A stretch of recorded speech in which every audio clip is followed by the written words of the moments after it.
여러분 안녕하십니까? 만나서 반갑습니다. 오늘은 또 지난번에 이어 씨 뿌리는 사람의 비유에 대해서 예수님이 제자들에게 자세히 해설해 주시는 귀한 생명수 강가에서 주님의 말씀을 함께 나누는 복된 시간 주신 주님 앞에 감사를 드립니다. 잠깐 기도하고 시작하겠습니다. 고맙고 감사하신 우리 주 하나님 아버지 은혜를 감사합니다. 오늘 이 말씀을 저희들에게 들려주시고 2000년 전에 이스라엘 그 땅에서 당신의 사랑하는 자녀들에게 소원소원 들려주시기도 하고 또 소리내어 말씀도 하신 주님의 그 음성이 말씀 속에 들리는 듯 합니다. 아버지, 이 귀한 영원한 시간을 우리에게 허락하여 주셨사오니 오늘 들려주시는 이 귀한 말씀이 생수의 강이 우리의 심령 가운데 아버지 철철 넘치게 하여 주시옵소서. 그리스도의 생명 가운데 모두가 나가 뛰기도 하고 걷기도 하고 우리의 막혔던 눈과 귀와 입이 열려 하나님만 찬양하고 다시 오실 예수 그리스도를 맞이하는 그 준비할 수 있는 귀한 복된 주님의 자녀들 다 되게 하여 주시옵소서. 아멘. 사람의 지혜와 말로 전하는 것이 아니라 오직 성령의 나타나심과 능력으로 인도하여 주시옵소서. 감사하며 우리 주 예수 그리스도 이름으로 기도 올려옵나이다. 아멘. 우리 지난번에 이어서 이제 씨 뿌리는 사람의 비유를 우리 주님이 이제 더 자세하게 해설해 주시는 말씀을 함께 나누겠습니다. 마태복음 13장 18절 말씀 봉독하겠습니다. 너희는 이제 씨를 뿌리는 사람의 비유가 무슨 뜻을 지녔는지를 들어라. 누구든지 하늘나라를 두고 하는 말씀을 듣고도 깨닫지 못하면 악한 자가 와서 그 마음에 뿌려진 것을 빼앗아 간다. 4가지 밭을 말씀해 주셨죠. 첫 번째, 길가에 뿌린 씨는 그런 사람을 두고 하는 말이다. 위에 말씀하신 대로 하늘나라를 말씀해 주시는데 들었어요. 근데 몰라요. 귀가 막히고 눈이 막히고 못 들어요. 깨닫지 못해요. 그러면요, 악한 자 누구겠어요? 어둠의 세력이죠. 마귀가 와서 그 마음에 씨는 떨어졌어요. 근데 쪼아먹어요. 빼앗아 간다. 이게 길가에 있는 그 사람의 두고 하시는 말씀이래요. 너무 자세하게 해주셔서 이제 다 알죠. 우리가 얼마나 감사한지 몰라요. 그 다음에 20절 두 번째 땅 돌짝밭이요. 돌이 많은 흙이 적은 그 밭에 생명의 씨가 떨어졌어요. 뿌린 씨는 이런 사람이다. 뭐냐? 그는 말씀을 들었어요. 듣고 곧 막 감동해요. 감격하고 곧 기쁘게 받아들이기는 하지만 그 속에 그 심령 속에 뿌리가 아직 안 내리는 거예요. 뿌리가 없어요. 그래서 오래가지 못한대요. 그래서 어떤 상황이 와요. 어려움이. 그러면 그 말씀을 넘어가는 것이 아니라 걸려 넘어져요.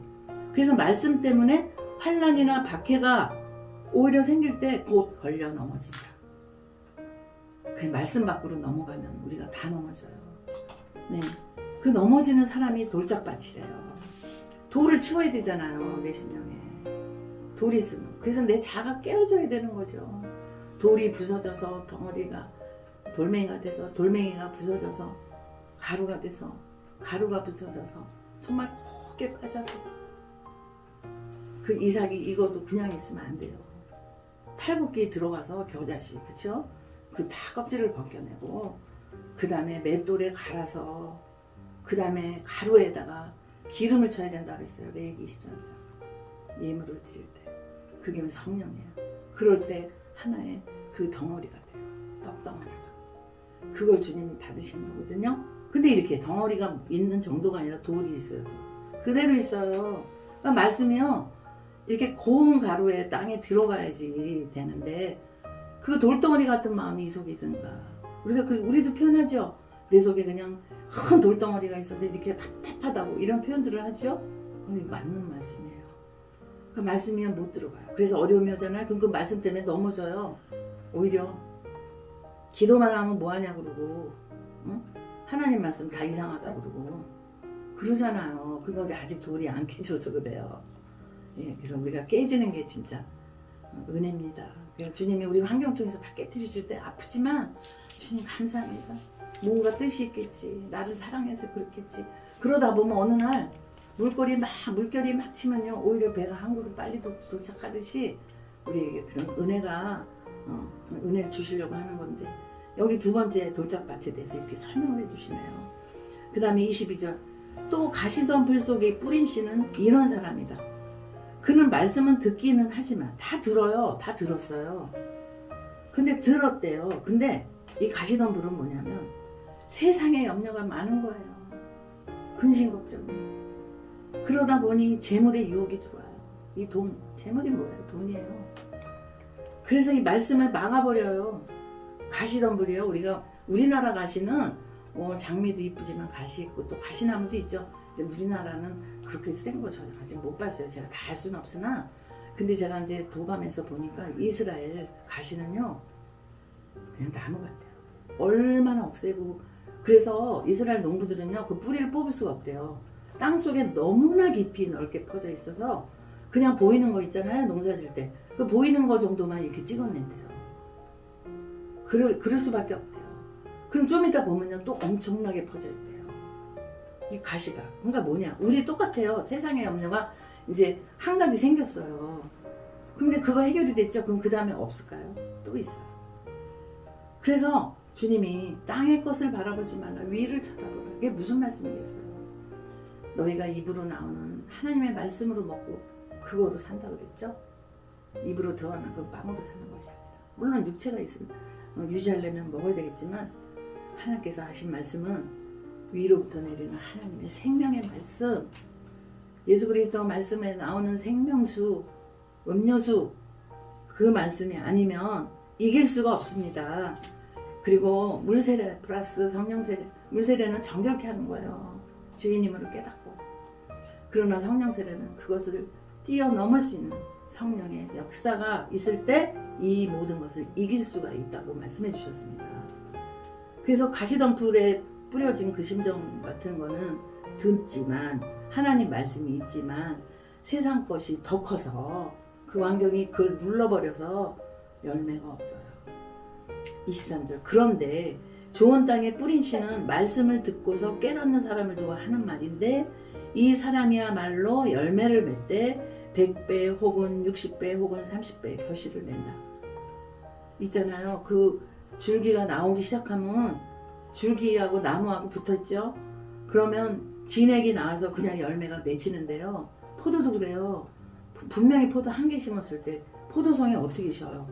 우리가 포도송이 아무리 저기 주렁주렁 매달리고 탐스러워도 포도송이를 세면서 먹진 않잖아요.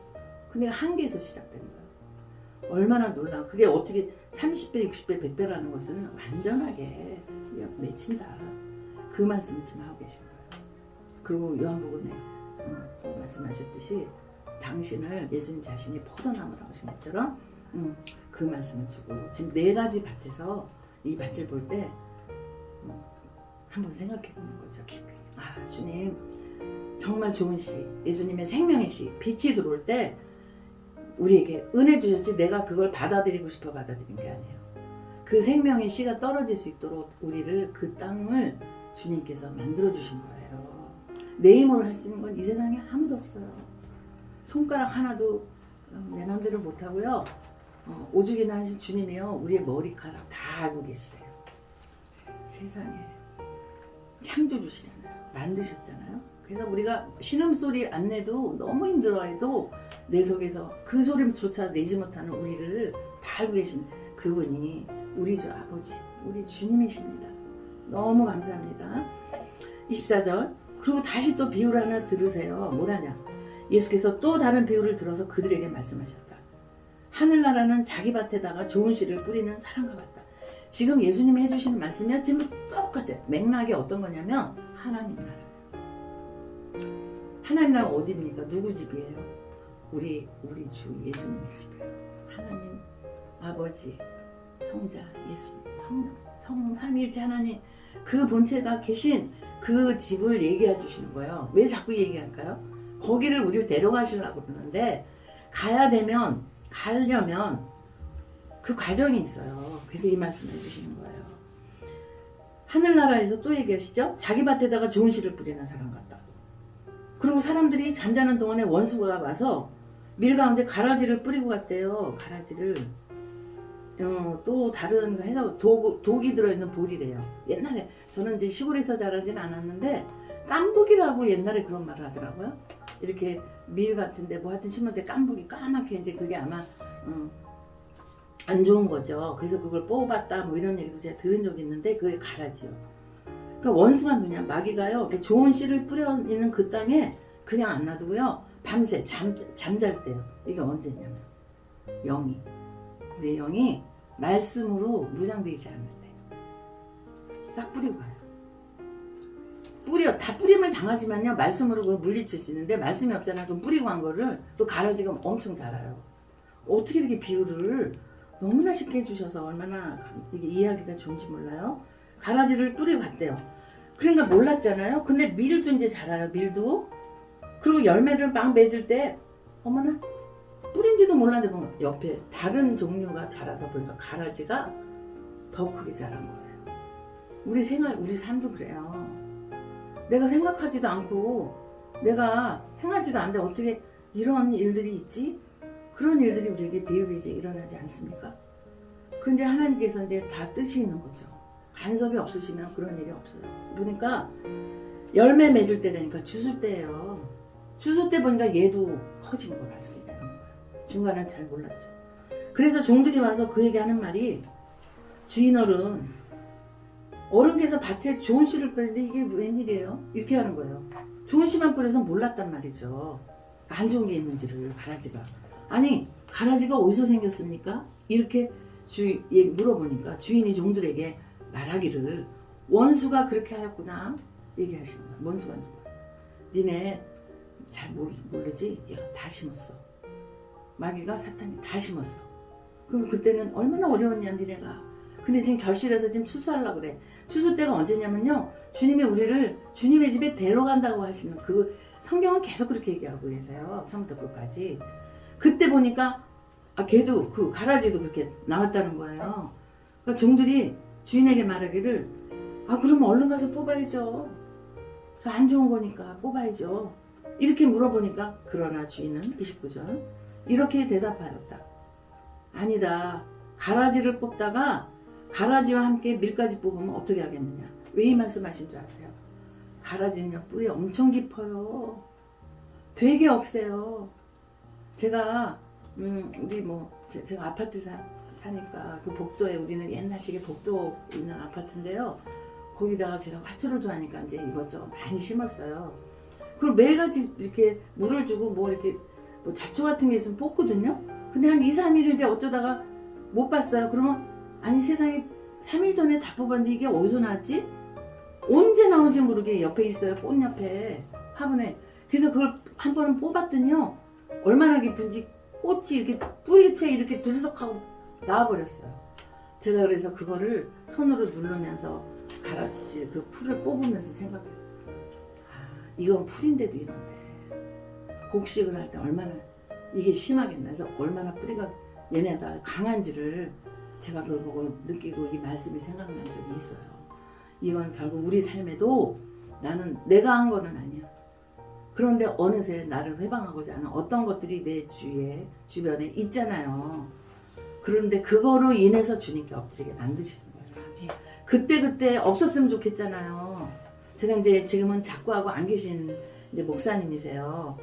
그분이 제가 철야 때 이렇게 아주 오래전이죠.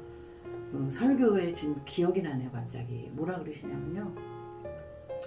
그분이 이제 교회 개척하고 이제 한 10년쯤 되니까 그렇게 힘들게 고생하시다가 이제 어지간히 교회 성도들도 이제 많이 모이고 이제 재미가 붙어서 이렇게 할 만할 때 그냥 어떤 분이 새로 들어오셨는데 강대상 앞에 앉으시는데 그분이 그렇게 사사건건이 설교를 트집 잡고 하여튼 삶에서 그렇게 목사님 힘들게 하셨대요.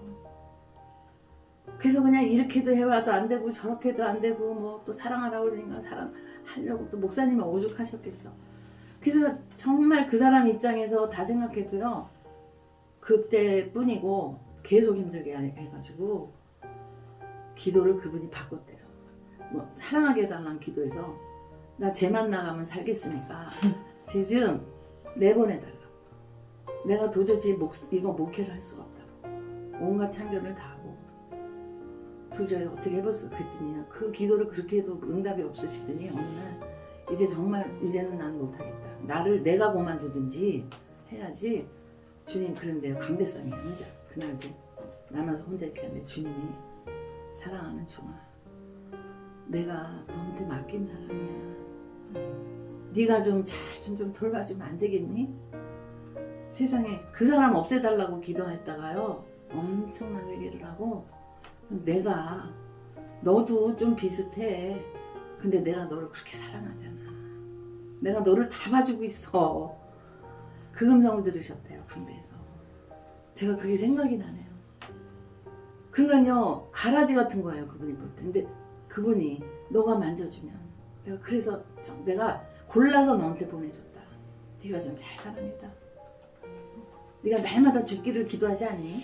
오늘도 십자가에서 날마다 죽게 해달라고 그러고 늘 기도하지 않니? 그러니 맡겨진 저 얼마나 밉상이지? 근데 내가 너한테 맡겨줬으니 잘 좀 부탁한다고 그렇게 얘기를 하셨대요. 제가 그때 철야 때 저도 참 엇비슷한 기도를 갖고 갔었거든요. 그 목사님의 그 설교를 듣고 저도 회개를 했어요. 그리고 시간이 지나고 보니까 그렇게 힘든 사람을 나에게 붙여주신 건요 그 사람 속에 있는 그게 내게 있더라고요. 그 사람은 표현을 한 거고 저는 표현을 안 한 거예요. 그러니까 그 사람은 걸린 거고 저는 안 걸리는 그 못된 게 있는 거예요. 그래서 그게 자꾸 보였던 거예요. 그 해결이 나잖아요 내 속에. 그게 안 보여요. 주님이 사랑이시라고 그러니까 그 사랑은요 우리 모든 거를 안 보이시는 거예요. 그래서 덮어주신 거더라고요. 예, 그래서 제가 큰 고비를 한번 쳐도 이게 나 훈련하려고 보내주셨구나. 그래서 목사님이 나중에 그분이 그 교회 장로님 되셨대요. 둘도 없는. 정말 예수님 사랑으로 덮었대요. 그거 힘이 생기더래요. 주님한테 그 음성을 듣고 나니까. 그렇게 노력해도 안 되더니 노력해도 안 돼요 이거는. 주님의 성령이 부어주시고 기름으로 우리를 발라주셔야 내 잔이 넘치는 거예요. 예, 저도 엇비슷한 정말 그 체험을 했는데 이 말씀의 뜻이 그냥 이렇게 볼 때는 그런가 보다 해요. 근데 뭐냐 나도 모르게 나 자는 새에 뿌려진 거야. 누가? 마귀가. 마귀는 그 역할을 해요. 빛도 짓고 어둠도 지으셨어요. 그런데 그 어둠이요 빛을 위해 쓰여져요. 주님의 역사는 다 할 수가 없어요. 그러나 하나님은 선하신 분이에요. 반드시 선하신 그 뜻, 구원의 구속사의 역사를 이루시고 오늘 이 말씀의 핵심도 천국을 말씀하시는 거예요. 거기 데려가시려고 당신의 사랑하는 자녀들에게. 여기 종들이 뽑아버릴까요? 그랬더니 아니야. 뽑다가 다 뽑혀. 내 사랑하는 애들 지금 훈련 중이야. 그러니까 저 훈련 끝나면 기가 막힌 열매가 된다. 근데 저것 때문에 오히려 강건해져. 제가 이제 큐티 모임에 다른 모임에도 이제 많이 얘기하는 건데요. 그 원양어선이요. 그 멀리서 그 고기 잡고 오잖아요. 그러면 오는 동안 그 사람들 왜 거기 냉동시설들 돼 있고 배에 다 돼 있어요. 그런데 더 싱싱하게 화로회 아주 맛있는 고기를 그 되게 하려면요. 그 오는 동안 이제 한참 걸리잖아요. 고기 다 잡고. 그게 이제 다 배가 차서 들어올 때까지 하려면 싱싱해야 되잖아요. 그 고기를 보관하고 있는데 걔네들끼리 놔두면 오는 중에 많이 죽는다네요. 그래서 상어 있지요. 그 새끼 상어 같은 거. 그걸 그 고기들 사이에 넣어둔대요. 그러면 그 고기들이 막 그 상어를 피해 다니느라고 다시 항구에 돌아왔을 때 엄청 싱싱하대요. 그러니까 상어가 나쁜 동물은 아니잖아요. 걔도 해야 될 일이 있겠죠. 그런데 이게 화로회가 되기 위해서는 싱싱한 고기에 대해서는 넣어준대요. 같은 맥락이에요. 그리고 또 이제 농사 짓는 분의 얘기를 들었어요. 그냥 물만 주잖아요. 오이를. 근데 저희도 이렇게 옛날에 텃밭에 길러봤거든요. 근데 오이가 이렇게 꼬부라지더라고요. 그래서 그냥 그런 대로 먹었어요. 우리는 농사가 전문이 아니고 이제 재미로 키웠으니까. 근데 농사 짓는 분 말씀이 이게 하여튼 들었던 얘기라 이제 뭐 잘 맞는지 모르겠지만 바늘로 콕콕 찔러줘야 된다네요. 중간쯤에. 그러면 얘네가 이렇게 펴진대. 요즘은 뭐 더 좋은 공법이 있어서 잘 아시겠지만 이거 아주 옛날 얘기예요. 바늘로 폭폭폭 찔러준대요. 그럼 걔가 이렇게 쭉 이쁘게 자란다고 그래요. 그리고 호미질 하잖아요. 그 저기 뿌리 식품들, 감자나 고구마 그 놔두면 굉장히 작대요, 알이. 근데 이렇게 호미를 이렇게 땅을 이렇게 자꾸 해주죠. 이렇게 건드려 주는 거야, 말하자면. 걔네가 몸살을 앓는데네. 몸살을 앓는데요. 그러면서 얘네가요 실해지는 거래요, 좋아진대. 그러니까 같은 맥락의 말씀이에요. 그러니까 가라지도 허락을 하시는 거예요. 마귀가요 자기 혼자 독단적으로 활동 못해요. 하나님 허락하요. 욥기에서도 보세요. 생명만 건드리지 말고 맡기죠. 마귀에게, 사탄에게 맡겨요. 하나님이. 내가 그러니까 자랑하던 종이었어요, 욥이. 하나님께서 자랑하던. 생명만 건드리지 말라. 나중에 어떻게 칠갑절에 복을 받아요. 완전 복을 받는다는 거예요. 그 뛰어넘어. 정말 욥이 된 거예요. 욥이 진짜 욥이 된 거예요. 예, 우리 삶이 여러분 다들 힘들어요. 예, 힘들 때 오늘 이 말씀이 굉장히 위로가 됩니다. 놔두신 이유는 그냥 몰라서 그러신 게 아니라 우리를 더 하나님의 자녀가 더 되게 알복되고 더 소재가 되고 가래가 돼서 하나님의 합당해서 주님의 집에 데려가시려고. 시편 23편 생각나죠? 내가 여호와의 집에 영원히 거하리로다. 아멘. 예, 오늘 그 말씀을 또 오늘 마태복음 13장 씨 뿌리는 비유의 해설을 통해서 오늘 자세하게 주님이 들려주신 이 은혜가 너무나 큽니다. 예, 늘 받지만 또 오늘 새로운 만찬으로 이게 허락해 주신 주님께 영광을 돌립니다. 저와 여러분이 힘들고 공고한 일이 있을지라도 더 좋게 하시는 하나님의 선하심을 기억하면서 모두가 감사하고 영광 돌리는 우리 모두가 되기를 축복하며 마치겠습니다. 감사합니다.